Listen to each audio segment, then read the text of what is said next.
ये जो माँ का पवित्र शब्द है ना, ये गौ माता के मुख से निकला है।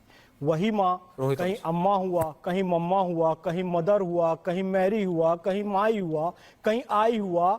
उसी मदर शब्द से, उसी माँ शब्द से भारत माँ हुआ, गंगा माँ हुआ, गौ माँ हुआ, देवकी माँ हुआ, यशोदा माँ हुआ, पार्वती माँ हुआ, जगदम्बा माँ हुआ, मदर हुआ, मैरी हुआ, सब हुआ।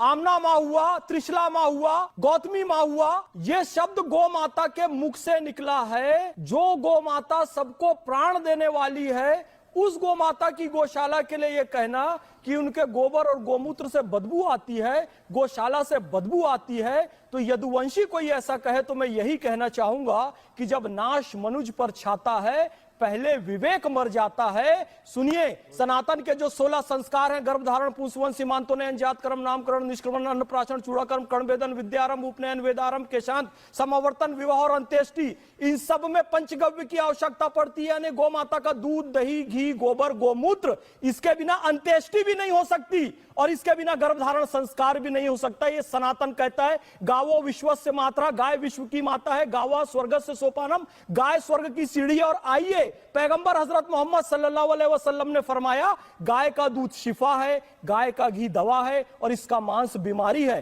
जो दूध, दही, घी गौ माता से आता है, उसके पास से बदबू कैसे आ रही है? पैगंबर हजरत मोहम्मद सल्लल्लाहु अलैहि वसल्लम की ये हदीसें हैं। ईसा मसीह का जन्म कहां हुआ? ईसा मसीह का जन्म ही गौशाला में हुआ। आज भी ईसाई भाई 25 दिसंबर को छोटी सी गौशाला बनाएंगे, लकड़ी की गाय रखेंगे, बैल रखेंगे, उस गाय का चारा बिछाएंगे, उसमें बाल ईसा को सुलाएंगे। गौशाला में ईसा मसीह का जन्म हो रहा है। गुरु गोविंद सिंह कह रहे हैं, गोघात का दोष जग से मिटाऊं, गोहत्या का दोष जग से मुझे मिटाना है। भगवान श्री कृष्ण गोवर्धन पर्वत उठाते गोबर को ही धन कहा। गोपाल मणि जी गुरुदेव ने कहा कि कहूं धेनु निज सृष्टि रचना, मेरो मलमल शोधक बरना। मल नहीं, गोबर रचे पुरारी, सुनही कहूं निज मति अनुसारी। की मल नहीं है, गौ माता का गोबर है। खेत में हिंदू, मुस्लिम, सिख, ईसाई जो भी डाले, खेत उसका उपजाऊ बनेगा और सब कैंसर से मुक्त होंगे।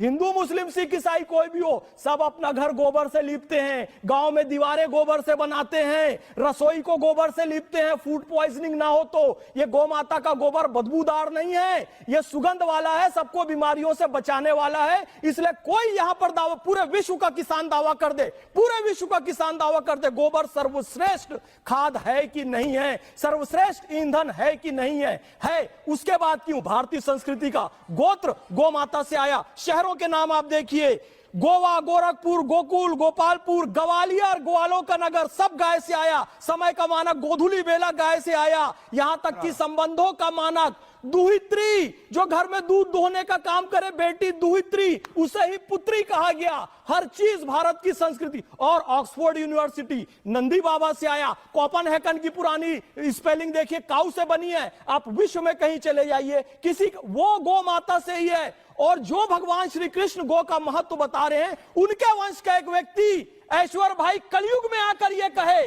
कि मुझे गोबर से बदबू आ रही है।